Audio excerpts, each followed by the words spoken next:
Esta manhã, conforme prometido, vamos falar sobre o perdão. E é um tema que não é fácil de falar, não é?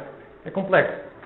Falar de perdoar o semelhante, só quem não viveu assim uns quantos anos não sabe como é difícil, não é? Perdoar é um tema difícil. Então, se formos falar de perdoar os inimigos, então aí vamos ter muitos discentes na aula, não é? Sobre o perdão. Conforme fui preparando para este culto, surgiu várias informações e, como muitas vezes acontece, vocês estão habituados a isto, já não é um, mas são dois. Hoje vamos falar sobre o perdão do homem e um próximo culto será quando Deus perdoa. Vamos dividir isto em dois. Hoje falaremos então do perdão humano, do perdão que nós devemos uns aos outros, e no próximo culto falaremos do perdão de Deus, que é também um tema maravilhoso.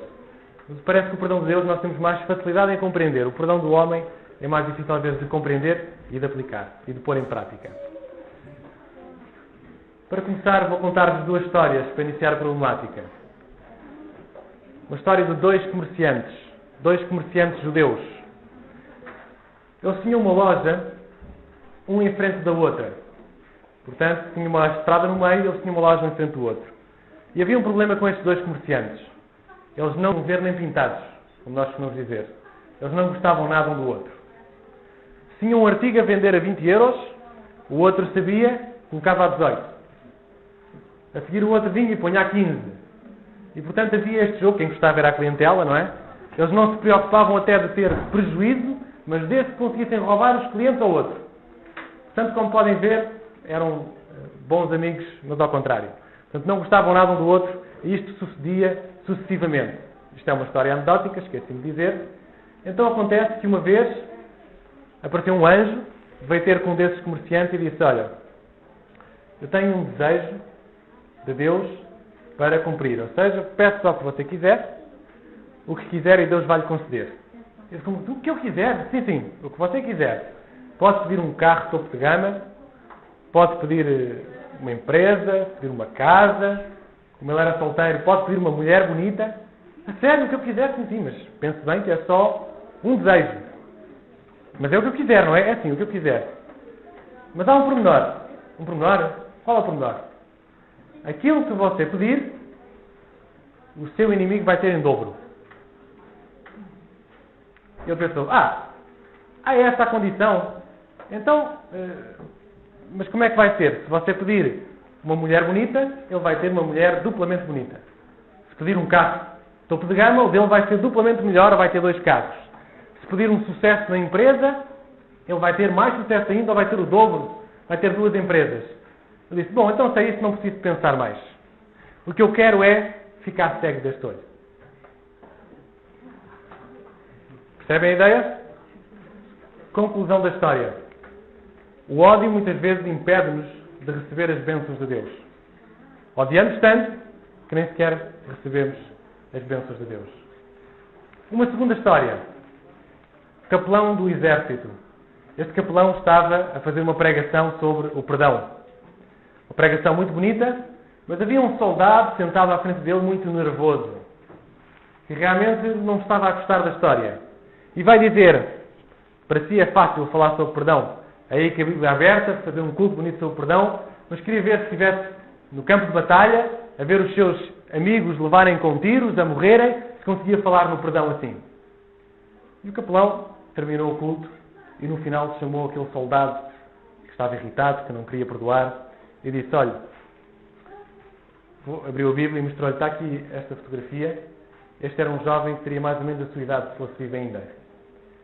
Agora é meu filho. E ele foi morto. Ele estava a descer de paraquedas, os inimigos viram e metralharam toda a gente que estava a descer de paraquedas, só que ele não era soldado, ele era um enfermeiro que vinha para ajudar, mas também morreu. Por isso eu sei o que é perdoar. Claro que me podem dizer assim muito bem, as histórias que me estás a contar são muito bonitas, gostei mais da história dos judeus do que do capelão, mas perdoar não é fácil. E é verdade, não podemos ser demagogos, perdoar não é fácil. E vocês sabem que eu gosto de provocar-vos muito antes de começar os cultos. Gosto de vos levar um bocadinho até à dissonância cognitiva. Já falei sobre isso. Sabe o que é dissonância cognitiva, não é? Vocês têm um pensamento sobre alguma coisa e eu gosto de provocar-vos ao ponto de vocês já não saberem bem se estão a pensar bem ou não. Se realmente é verdade ou não é. portanto, de entrar, dar-vos informações ao ponto de entrar em conflito para que possam crescer um bocadinho mais. Dizem os psicólogos que é preciso entrar em dissonância cognitiva para aprender alguma coisa. Se achamos que sabemos tudo, não aprendemos nada. Mas quando alguma coisa nos faz diferença ali no cérebro, é aí que nós aprendemos. E então eu vou começar com esta primeira premissa. Vocês já repararam que a Bíblia permeia a injustiça? Eu vou dar-vos um exemplo. Imaginem que vocês são um empresário de sucesso. E há alguém esperto que consegue destruir tudo. Consegue-vos roubar a empresa, deitar o vosso nome por terra. Se quisermos ir ainda mais longe, conseguiu até roubar a vossa esposa ou o vosso marido. Roubou tudo o que vocês tinham e deixou-vos na fossa, sem nada. E agora digo uma coisa, vocês vão ter que perdoar este homem? Vocês vão ter que ir buscá-lo, dizer eu te perdoo e dar-lhe uma medalha de honra a esta pessoa? Será que Deus não está a premiar a injustiça? Porque assim se eu perdoar, ele vai ganhar 2 vezes. Ganhou porque tem a minha empresa e ganhou a segunda vez porque eu o perdoei. Como se eu fosse agora um herói. Será que a Bíblia não permeia a injustiça? E ainda pior, a Bíblia diz, se não perdoar, Deus não me perdoa. Se eu não perdoar o meu semelhante, Deus não me vai perdoar. Será que eu tenho que premiar a injustiça nesta questão do perdão? Já estamos em contigo ou não? Muito bem. Então Pedro aproximou-se dele e disse, Senhor, até quantas vezes pecará o meu irmão contra mim e eu lhe perdoarei? Até 7? Disse Pedro. É um texto que nós vamos ler esta manhã, em Mateus capítulo 18. Capítulo 18 são vários os versículos. Se quiserem podem deixar a Bíblia aberta, porque vamos aproveitar alguns versículos daí. E portanto Pedro uma vez vem ter com o Senhor e diz, perdoar quantas? 3 vezes? 7 vezes? E é um aspecto interessante aqui. E vou-vos mostrar. A tradição judaica dizia que que os judeus deviam perdoar 3 vezes. Baseada em Amós 1:3 e Jó 33, 29, 30, eles tinham a tradição que para um judeu tinha que ser perdoado 3 vezes. Ou seja, vocês erravam contra mim, eu tinha que vos perdoar. Erravam a segunda vez, eu perdoava. Erravam de novo, eu perdoava. Erravam de novo, acabou-se o crédito. Só preciso perdoar 3 vezes. Portanto, o que se passa aqui é Pedro vem ter com Jesus e quer cair um bocadinho nas graças de Jesus. Ou seja, não vou dizer 3, vou dizer 7. Para ver se, afinal, eu sou bom, não é? E porque, reparem, Jesus, se ler um bocadinho antes, até parece que está a coincidir com esta tradição dos judeus. Porque Jesus diz assim, se alguém pecar contra ti, vai ter com ele, uma vez. Se ele não aceitar, leva testemunhas, 2 vezes. Se ele não aceitar, leva ao caso da igreja, 3 vezes. Se ele não aceitar, considera-o como pecador. Portanto, por algum lado, até parece que Jesus, por algum modo, até parece que Jesus está a defender esta tradição dos judeus que devia-se perdoar 3 vezes. Então Pedro vem e diz, Mestre, deves perdoar 7 vezes? Pedro realmente queria cair nas graças do Mestre. Pedro queria que Jesus dissesse, Pedro, muito bem. Vejam, discípulos, como Pedro tem esta disposição tão boa em perdoar. 7 vezes, muito bem, Pedro. Mas não é preciso, bastam 3 vezes. Pedro estava com esperança que isto acontecesse, mas Jesus vai responder. Jesus lhe disse, não te digo até 7, mas até 70 vezes 7. Até 70 vezes 7. E agora Pedro fica desconsolado. Ele achar que ia ser enaltecido e afinal recebeu uma resposta que não estava à espera. Deixem-me falar-vos do que é os 70 vezes 7. Vamos falar da gíria dos números. Por exemplo, hoje em dia, nós temos alguns números com algum significado. Por exemplo, se falarmos do número 13, nós habitualmente associamos este número ao número do azar. Não é? Se falarmos do número 20, ou se falarmos em 100%, 20 nas notas da escola, ter nota 20, excelente. Ter 100%, excelente. Quando queremos dizer que alguém é muito bom, mas tão bom, nós dizemos que é 101%, que é algo impossível, mas é para darmos o superlativo, o tão bom que ele é 101%.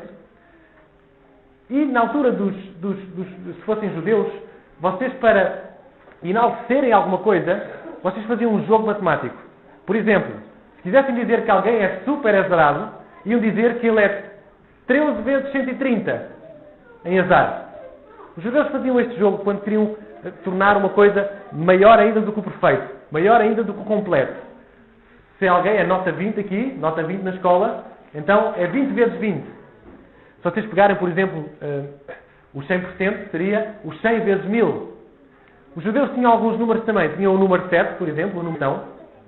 Tinham o número 12. O número 12 era o povo de Deus. 12 discípulos, 12 portas, 12 tribos.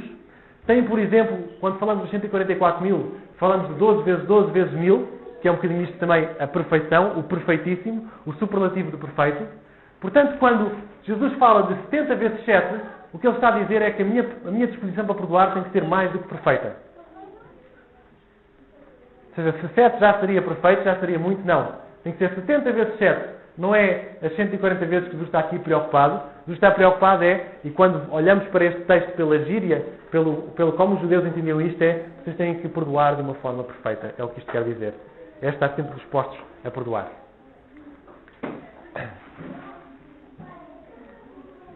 Freud disse, perdoar o inimigo e oferecer a outra face, isto não sustentaria em sociedade nenhuma. Freud diz, isto não tem cabimento. Isto está escrito na Bíblia. Freud, aquele grande psicanalista que nós conhecemos, não é? Muito conhecido na história, diz isto não tem cabimento. Isto não tem... Tínhamos que abrir as prisões e soltar os presos todos. Não podia haver presos. Tínhamos que perdoar a toda a gente. Isto não sustentaria em sociedade nenhuma.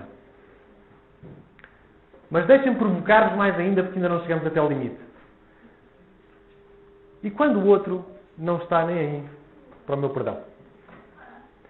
Quando nós estamos a falar em contexto de igreja, é mais ou menos fácil, nem por isso, tem dias, em que realmente é mais fácil o perdão, porque estamos a falar com pessoas que habitualmente falam deste tema, que reconhecem este tema, que abrem o seu coração a Deus quando erram. Mas quando falamos, por exemplo, e dei-vos aqui este exemplo, ou vou dar-vos este exemplo, de quando alguém, por exemplo, o patrão prejudicou-vos. Prejudicou-vos bastante. E vocês, o patrão nem vos conhece, vocês para ele é um número na empresa, nem sabe o vosso nome, nem vos conhece, mas ele prejudicou-vos. Vocês agora querem ir ter com o patrão e dizer, patrão, você prejudicou muito, mas eu o perdoo. O que é que isto vai significar para o patrão? Nada. O perdão para ele não tem significado. O máximo que ele pode dizer, olha, desaparece aqui, com esta conversa, não tenho nada de justificações a dar, desaparece daqui. Portanto, a pergunta vai, muito bem, e perdoar quando o outro não quer o perdão? Será que eu preciso perdoar quando o outro não quer perdão? Ou será que eu preciso de perdoar quando já não é possível pedir perdão a ninguém? Quando a pessoa já morreu? Quando a pessoa já não está cá? Quando a pessoa se ausentou? Quando não consigo encontrar com esta pessoa? Será que eu devo perdoar mesmo assim? Será que isto é possível? Será que o perdão tem valor? Deixa-me dar-vos 3 estudos universitários para começarmos a escavar um bocadinho mais este assunto e a chegarmos a algumas conclusões. O primeiro estudo vem da Universidade de Harvard e o Dr. David escreveu um livro baseado numas experiências que fizeram, em que o livro chamava-se Culpa, onde a religião e a psicologia se encontram. A determinada altura do seu livro, ele escreve isto.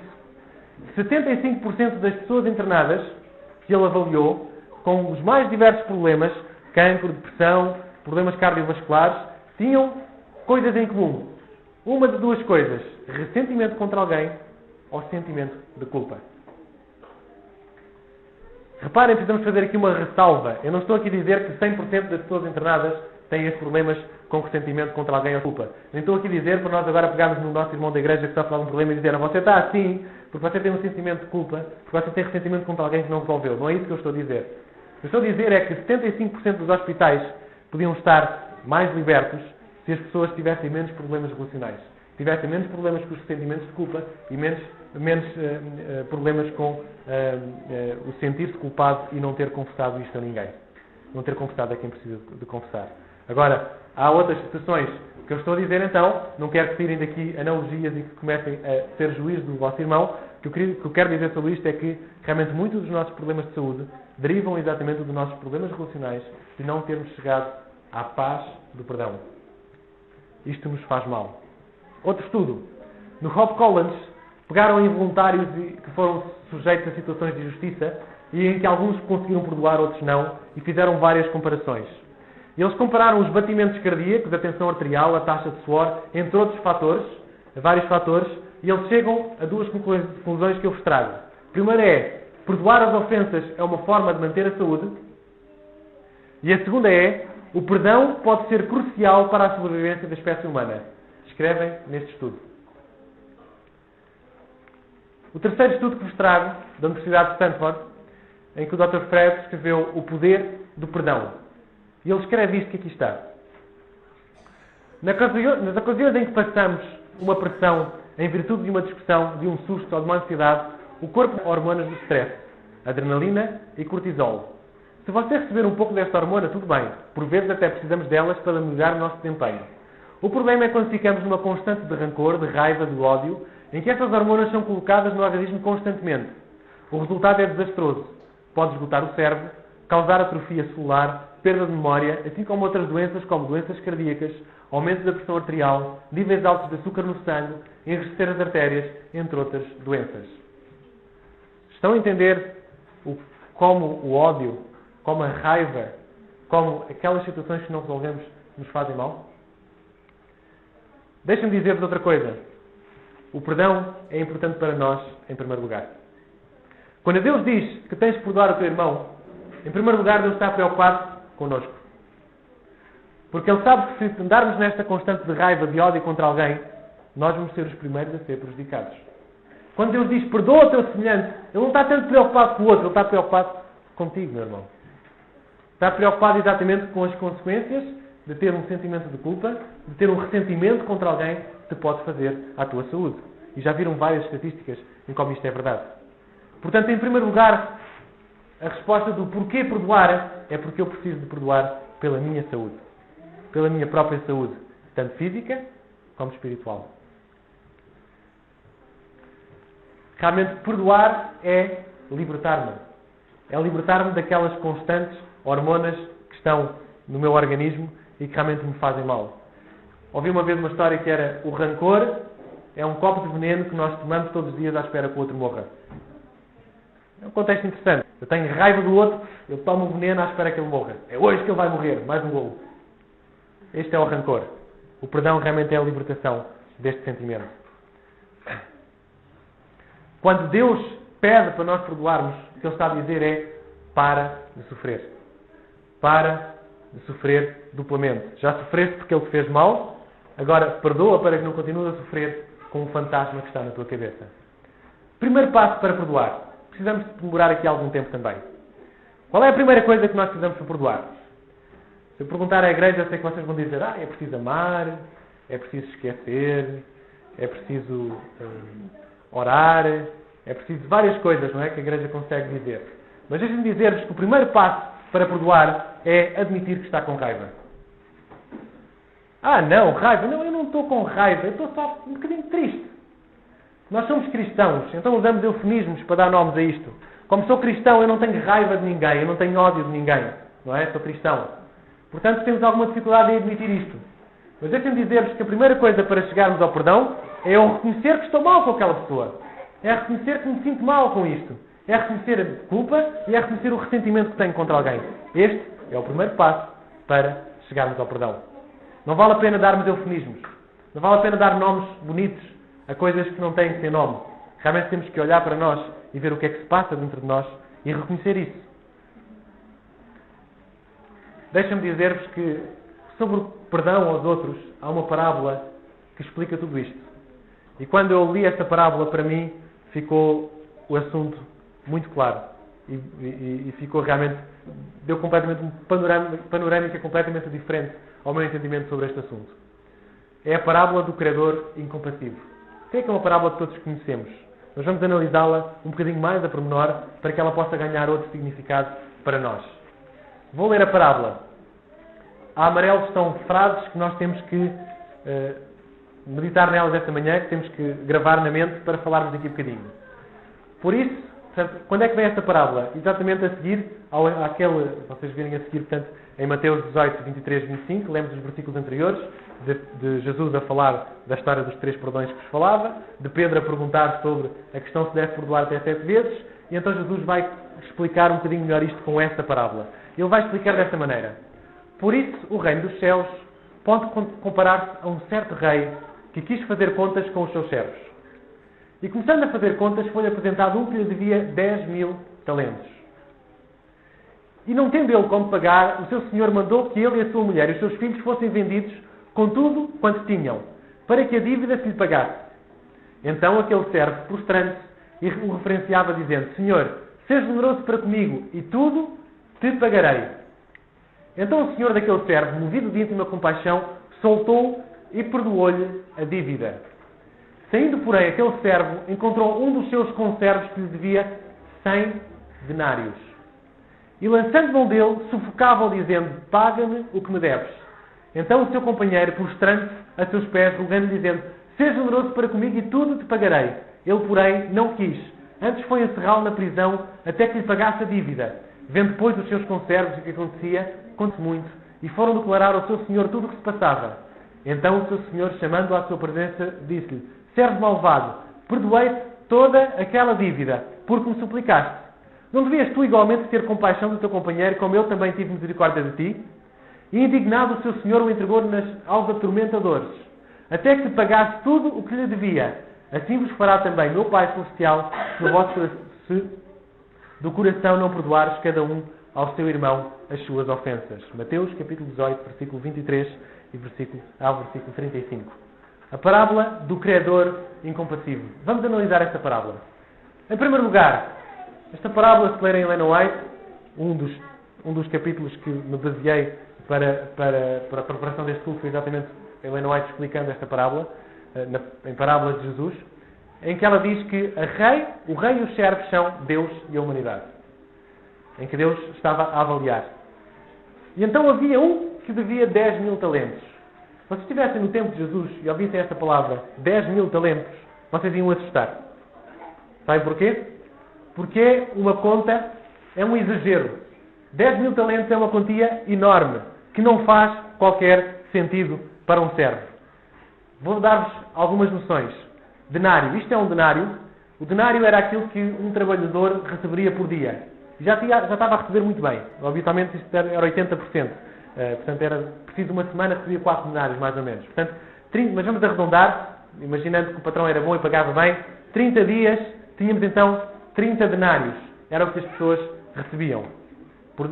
Era o que um trabalhador recebia. Um talento não é uma moeda, é um peso com um valor monetário. E 10 talentos seria igual a 6.000 denários. 6.000 denários seria equivalente a 17 anos de trabalho, 19 se não trabalharem ao sábado. Portanto, seria este valor, 17 a 19 anos de trabalho para conseguirem aquela quantia. Deixem-me dar-vos outra noção. Por exemplo, se vocês fossem buscar o imposto anual de 4 províncias aqui da Palestina, se fossem à Edomeia, à Judeia, à Samaria, à Pereia, se fossem buscar estes 4 impostos que Roma recolhia, vocês iam conseguir uma soma de 800 talentos. Ou seja, isto não dá nem sequer para 10% da dívida. Portanto, quando Jesus apresenta os 10.000 talentos, o que ele está a dizer é que era uma quantia enorme que ele nunca conseguia pagar. Basicamente é isto. Os comentaristas fazem algumas tentativas e fazem, na atualidade, seria cerca de 10 a 15 milhões de euros. Talvez assim consigamos compreender um bocadinho melhor. Não sei se algum de vocês já foi ao banco pedir 10 milhões de euros, já? 10 milhões de euros. Olha, precisava aí de um crédito de 10 milhões de euros. Com certeza, ganha 10 mil euros por mês. Ganhar, pode ser que a gente consiga fazer o crédito. Não é? Ou seja, aquilo que estamos aqui é uma dívida enorme que não dava para financiar. Era um exagero e não era possível aquele servo de alguma vez pagar. Ele não conseguia pagar aquela dívida. Era impossível. Jesus exagerou ao ponto de isto se tornar ridículo. Exagerou porquê? Porque, na verdade, quando Adão e Eva pecaram, a sua dívida também foi inafinanciável. Ou seja, não era possível financiar a dívida de Adão e Eva. Não havia nada que eles pudessem fazer para pagar. Não havia nenhum empréstimo que eles pudessem fazer. A única forma de pagar a dívida de Adão e Eva era realmente a morte de Jesus. Não havia outra forma. E, portanto, quando Jesus está a apresentar esta parábola, está a mostrar ao homem que a sua dívida é infinanciável. Não há como pagar esta dívida. Mas reparem, quando é que o servo conseguiria pagar a dívida? Nunca. Era impossível esse servo pagar esta dívida. Mas reparem no que é que o servo diz. Senhor, seja generoso comigo e tudo te pagarei. Não foi o que ele pediu? Ou seja, aquilo que o servo pediu foi um macrotomazon, é o termo que lá está, que quer dizer um adiamento da dívida. Ou seja, olha, vou-te passar aqui um cheque pré-datado, 30 dias, 60 para ser um bocadinho mais generoso, está aqui este cheque e eu vou arranjar o dinheiro para te pagar. Era isso que o servo estava a dizer. Quando é que o servo ia conseguir pagar isto? Nunca. Nunca ia conseguir pagar. Mas o curioso é que se vocês lerem o que estava na parábola, dizia que então o Senhor soltou-lhe e perdoou-lhe a dívida. O que o Senhor lhe deu foi um afetis. Afetis é o termo que diz cancelamento da dívida. Ou seja, aquele servo pediu um macrotomazon, pediu um adiamento da dívida. Mas aquilo que o Senhor lhe deu foi um cancelamento da dívida, porque ele sabia que ele nunca ia conseguir pagar. O servo achou ter recebido um macrotomazon. O servo achou que tinha recebido o adiamento da dívida. Por isso a gente compreende que ele sai à rua e aperta o pescoço do seu conservo que devia 100 denários. 100 denários seria então equivalente a 3 meses de trabalho. Devia-lhe 100 denários e ele aperta-lhe o pescoço. Porquê? Porque ele achou que a sua dívida estava adiada. Não tinha sido cancelada. Ele não ouviu o que foi dito. Ele não percebeu. E por isso, se a minha dívida foi adiada, então eu vou ter que arranjar dinheiro de toda a forma. Nem que seja com aqueles 100 denários que ali estão. O que aconteceu aqui foi que o servo não percebeu o perdão do seu Senhor. O servo não entendeu que o Senhor lhe deu um afetis, não lhe deu um macrotomazon. E esta é talvez aquilo que faz toda a diferença. Meus queridos, quando nós vamos ao palácio do rei, o que é que nós sentimos? Que o Senhor nos deu um afetis ou nos deu um macrotomazon? Quando nós vamos ao palácio do nosso Deus, quando nós nos entregamos ao Senhor, o que é que eu sinto? Eu sinto que tenho um adiamento da dívida para me portar um bocadinho melhor agora, ou que eu tenho um perdão da dívida? Isto faz toda a diferença da forma como eu depois lido com o meu irmão. Quando eu entendo o que Deus fez com a minha vida, quando eu entendo o perdão que Deus me deu, eu não posso agir de forma diferente para com o meu irmão, com misericórdia com o meu irmão. A afetis gera misericórdia. Macrotomazon não gera misericórdia. Gera ansiedade para pagar a dívida. O que temos nós recebido quando vamos ao Palácio do Rei?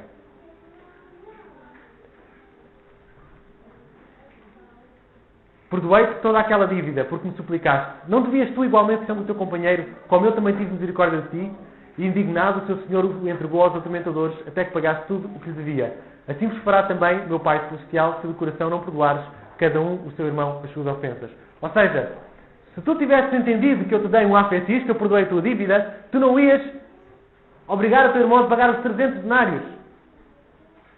Podias conversar com ele e agir de misericórdia com ele também, como eu fui contigo. Se ele sentisse que estava perdoado, ele não ia ser como foi com o seu semelhante. Mas ainda há coisas que precisamos dizer. E esta parte nós percebemos bem do perdão. Nada pode justificar o espírito irreconciliável.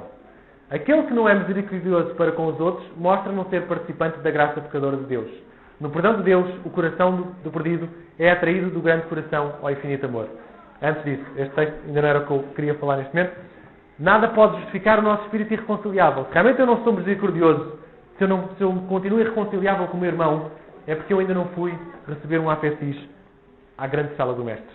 Continuo a achar que tenho um macrotomazon. Se Deus assim nos amou, também nós devemos amar uns aos outros. Se Deus me amou, dando um afetis, eu vou sentir também esta dívida para com os meus irmãos. De graça recebeste, de graça dai, diz Mateus 10:8. Meus queridos, o que temos nós recebido quando vamos ao Palácio do Rei? Mas será que o outro não tem que reconhecer? Esta é a parte que nós gostamos do culto, não é? Mas o outro tem que reconhecer que fez mal. Certo? Nosso lado humano diz isto. O outro tem que reconhecer que eu fiz mal. Muito bem. O outro tem que reconhecer, mas há algumas coisas a fazer. Primeiro é ir ao Palácio do Rei. A seguir é sentir afetis e não macrotomazon. Enquanto eu for ao Palácio do Rei e achar que estou a ter um macrotomazon em vez de ter um afetis, é melhor não ir ter com o outro. Porque senão vai correr mal. Só quando eu vou ao Palácio do Rei, só quando eu sinto que realmente o perdão que Deus me deu, então aí eu devo ir ter com o outro. E aí eu posso ir falar com o meu irmão quando é possível falar com o meu irmão. Já vos falei muitas vezes que não é possível. Há alturas na vida em que nós não conseguimos reparar estas consequências. Porque a pessoa morreu, porque a pessoa Já não está cá porque a pessoa não quer saber, que o patrão não compreende. Existem razões várias que podia apresentar aqui. Mas quando possível, então, depois de eu ir ao Palácio do Rei, depois de eu ter um AFSIS, depois de eu sentir um AFSIS na minha vida, então eu vou falar com o meu irmão. E reparem o que Ellen White diz. Os ensinos desta parábola não devem ser mal aplicados. O perdão de Deus não nos diminui de algum modo o nosso dever de obedecer-lhe. Assim também o espírito de perdão para com o nosso próximo não diminui o direito de justa obrigação. Ou seja, Ellen White descansa-nos aqui os nossos espíritos humanos um bocadinho, né, que nos diz: meus amigos, da mesma forma como o perdão de Deus não quer dizer que agora vocês podem continuar a fazer tudo errado, também o perdão que nós damos ao nosso semelhante não quer dizer que ele agora pode continuar a fazer tudo errado à mesma. Portanto, há o direito de justa obrigação. E é muitas vezes neste direito de justa obrigação em que nós queremos fazer justiça pelas nossas mãos que as coisas correm mal. Existem aqui algumas regras se queremos que realmente as coisas corram de acordo com a vontade do Senhor. Direito de justa obrigação. Se o teu irmão pecar contra ti, repreende-o, é que diz Lucas. Se o meu irmão peca contra mim, eu devo ir ter com ele e devo falar com ele. O pecado deve ser chamado pelo verdadeiro nome e deve ser claramente exposto ao delinquente, diz Ellen White. Portanto, se eu já consegui, em primeiro lugar, resolver esta questão com Deus, se eu já consegui passar pelo Palácio do Rei e receber o AFSIS, então agora eu estarei em condições de poder ir falar com o meu irmão e de falar desta situação. Referindo-se relativamente a isto, Ellen White diz: não podemos sustentar os erros dos outros. Imagina que o outro está-me sempre a pedir dinheiro, eu estou-lhe sempre a dar, ele está sempre a pedir perdão e a pedir que não lhe pague. E ela diz, há um texto que eu gosto de São Vicente que diz: se alguém não quiser trabalhar, não coma também. Ou seja, é verdade que há desemprego neste momento, muitas vezes não provocados pelos próprios, infelizmente não há trabalho para todos, não é? Mas há muita gente também que é ocioso e que não trabalha porque não quer. E portanto, o que esta lição nos diz também é que não temos que sustentar essas coisas. Existe realmente, o Senhor não requer do trabalhador diligente que suporte outros na sociedade. Todavia, há uma pobreza inevitável e devemos manifestar ternura e compaixão para com os desafortunados. Ok? Portanto, há aqueles que realmente necessitam, esses sim temos que ajudar. Mas há outros que, pelo facto de estarmos sempre a perdoar, não os vamos ajudar a crescer. Há um outro aspecto ainda do perdão que Ellen White refere: o perdoar sem ressalva. E vejam o que ela refere. Se ele se arrepende, perdoa-lhe. E se ele pecar contra ti 7 vezes ao dia, e 7 vezes no dia vier ter contigo, dizendo arrepende-me, perdoa-lhe. Isto é o que diz em Lucas 17, 3, 4. E Ellen White diz assim: não dê ao perdido ocasião para desânimo. Não permita intervir uma severidade fariseica. Não surge escárnio no espírito ou no coração. Não manifeste sinal de desprezo na voz. Se falar uma palavra de vós si mesmo, se tornar uma atitude de indiferença ou de notar suspeita ou desconfiança, poderá causar a ruína de uma vida. Ellen White fala isto em contexto. Se o outro vem ter comigo e se o outro me pede perdão, ela diz: perdoa-o e não olhes para ele como quem diz: dás que ir outra vez. Estás a pedir perdão agora, mas tu não é sincero, não vem lá do teu coração. Então, Ellen White está a dizer que devemos ser corretos neste aspecto. E da mesma forma como nós, quando vamos ao Senhor pela 100ª, milésima vez, pedir perdão pelo mesmo pecado, pedir perdão porque errei outra vez na mesma situação, possamos aceitar o meu irmão que me pede perdão pela mesma situação também. Que já está careca de pedir perdão sobre aquilo, assim como eu estou careca de pedir o mesmo perdão a Deus. É isto que a parábola me diz. E há uma parte importante que ela diz: a oração completa o perdão. Sinta ele o aperto de uma mão simpatizante, isto é no contexto de alguém que me veio pedir perdão. Sinta ele o aperto de uma mão simpatizante e ouça o sussurro: oremos. Deus dará rica experiência a ambos. A oração une-nos um ao outro e a Deus. A oração traz Jesus ao nosso lado e dá à alma fatigada e perplexa novas forças para vencer o mundo. Aquele que fizer converter do erro do seu caminho um pecador, salvará da morte uma alma e cobrirá uma multidão de pecados. Ou seja, aqui uma alerta também. É verdade que é preciso haver justa obrigação, mas é verdade que eu também devo ter o maior tato no cuidado com o meu irmão quando ele me vem pedir perdão. Tenho que aceitar esse perdão que seja sincero. Ele pode estar arrependido da ponta das unhas à ponta dos cabelos, como nós contamos a Deus. E pode errar no dia a seguir. Nós fazemos igual para com Deus. Então também pode acontecer a mesma coisa.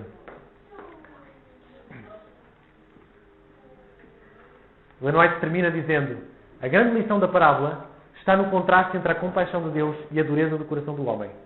No facto de que a misericórdia perdoadora de Deus deve ser a medida da nossa própria.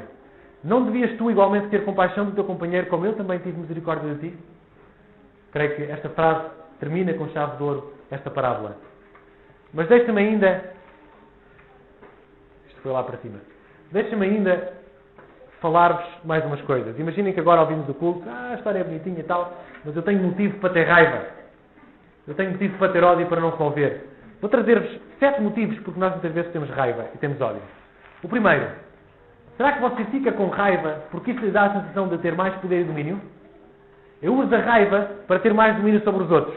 Eu sou patrão, se eu fizer aquilo com um bocadinho mais de entusiasmo, os meus trabalhadores vão entender melhor. Às vezes até isto acontece em coisas simples. Por exemplo, a Adriana despacha, não é? De manhã, quando é para elas despachar. Com um bocadinho de raiva pode ser que aquilo seja um bocadinho mais depressa. Enquanto se calhar, de outra maneira, como às vezes a mãe sabe fazer, aquilo corre melhor. Não é?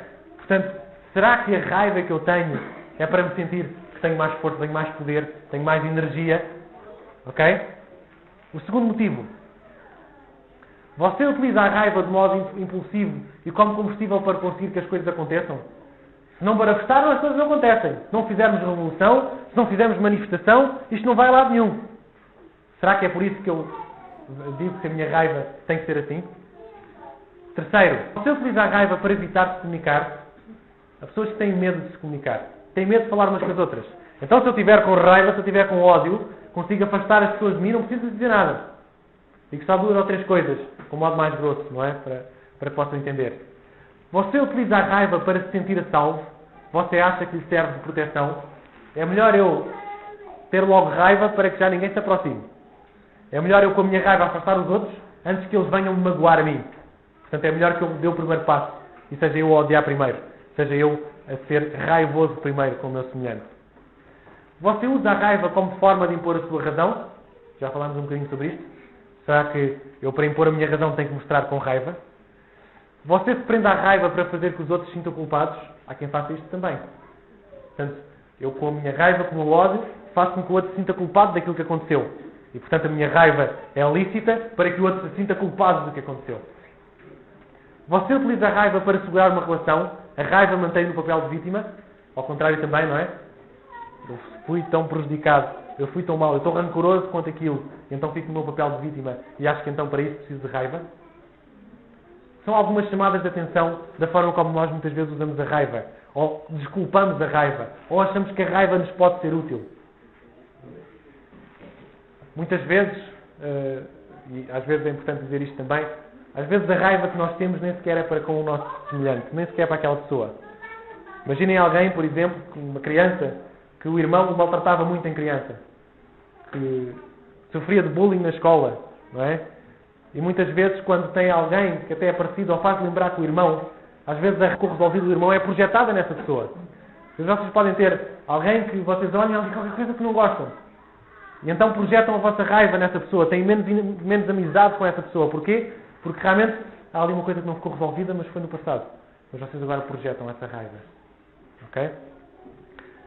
Dizer-vos também que, já devia ter referido isto também, reparem que até o próprio Jesus, muitas vezes nós temos a ideia que, muito bem, eu agora tenho que ser amigo de todos, tenho que ser amigo íntimo de todos, tenho que ser, para poder cumprir a palavra de Deus, não é? Agora, aquela pessoa fez muito mal, eu perdoo e agora tenho que ir buscar e trazer para a minha casa e alimentá-la e dar-lhe tudo. Não é bem assim. Reparem que até Jesus fez algumas divisões. Ele chamou 120 para a primeira igreja. De 70 foram aqueles que foram os seus discípulos. 12 foram os apóstolos. 3 eram os mais íntimos. E João era o mais íntimo de todos. Ou seja, eu não tenho que ser amigo de todos. Numa amizade tenho que ser íntimo de todos. Eu devo amar todos, devo ser amigo de todos. Sim, deixe-me explicar melhor. Eu não tenho é que ter uma amizade íntima com todos. Todos aqui na igreja me conhecem, sou amigo de todos. Mas não tenho intimidade com todos vocês. E também não tenho que me sentir culpado por isso. Se eu rejeitar isso, talvez possa me sentir culpado. Mas não tenho que me sentir culpado porque alguém que me fez mal, nós até já resolvemos esse problema, se calhar não vamos ser os melhores amigos, mas vamos ter que saber nos lidar uns com os outros. Podemos ter algumas ressalvas. É melhor às vezes nos afastarmos do que continuarmos a massacrarmos uns ao outro. Não nos vai fazer bem nem a mim nem a ele. Não tenho que fazer isto. Senão Deus seria injusto se me obrigasse também a fazer isso. Deixem-me terminar como comecei, com 2 historinhas a jeito de conclusão. A primeira, 2 monges em que vinham a passar na rua E há uma jovem que pede ajuda para passar um charco que ali estava e que iria se molhar, e ela pede ajuda ao monge. E vinham 2 monges, um dos monges pega nela ao colo, era uma moça muito bonita, pega na jovem ao colo, deixa-a no outro lado, a jovem agradece e vai-se embora. Os monges continuam na sua caminhada e chegam ao mosteiro. O outro monge vira-se e diz: você errou. Hã? Você errou. Você sabe que pelas normas budistas não pode pegar em jovens ao colo porque pode atrair a tentação. E aquele monge responde: eu posso ter errado por ter carregado a jovem naquele momento. Mas você está a carregar a jovem ainda agora. Meus irmãos, o que é que nós temos carregado até agora? Que coisas temos nós carregado até agora que não largamos? E a segunda historinha é: uma vez, 2 jovens, para experimentar a sabedoria do mestre, trazem um passarinho na mão. E perguntam: mestre, o passarinho está vivo ou está morto? Se o mestre dissesse que ele está morto, eles abriam a mão e o passarinho voava. Se eles dissessem que o passarinho está vivo, eles apertavam e matavam o passarinho. O mestre respondeu: está nas suas mãos. Vivo ou morto está nas suas mãos. Isto para dizer o quê? Eu fiz o culto. Está nas mãos de cada um de nós agora. O Senhor mostra-nos o caminho. O Senhor mostra-nos porque é importante perdoar. O Senhor está mais preocupado que eu realmente consiga a paz, a libertação do perdão, do que até o próximo, do que até aquele que eu ofendi. Há regras, existem indicações de Deus específicas de como tratar destes assuntos, é verdade. Mas em primeiro lugar, meu irmão, o que é que nós temos carregado? E em segundo lugar, ou talvez o primeiro de todos é: temos ido nós ao salão de Deus buscar um apensis ou um macrotomazão? Isto fará a diferença da forma como eu perdoo o outro. Isto fará a diferença como eu tenho misericórdia ou não tenho do outro. Se realmente eu sinto que tenho uma dívida que eu posso pagar, Deus, eu posso pagar isto com as minhas boas obras. Eu faço 19 anos de trabalho, não é? Trabalhando muito bem, cumprindo os 10 mandamentos, eu consigo pagar esta dívida. Se nós ainda continuamos nesta atitude, vamos continuar a cobrar do nosso irmão tudo e mais umas botas e não vamos conseguir perdoar. Se eu vou ao mestre, se eu recebo um apensis, se eu entendo a maravilha do perdão, eu consigo então ser misericordioso para o meu irmão. Que o Senhor nos abençoe e nos ajude neste tema tão complicado. Amém.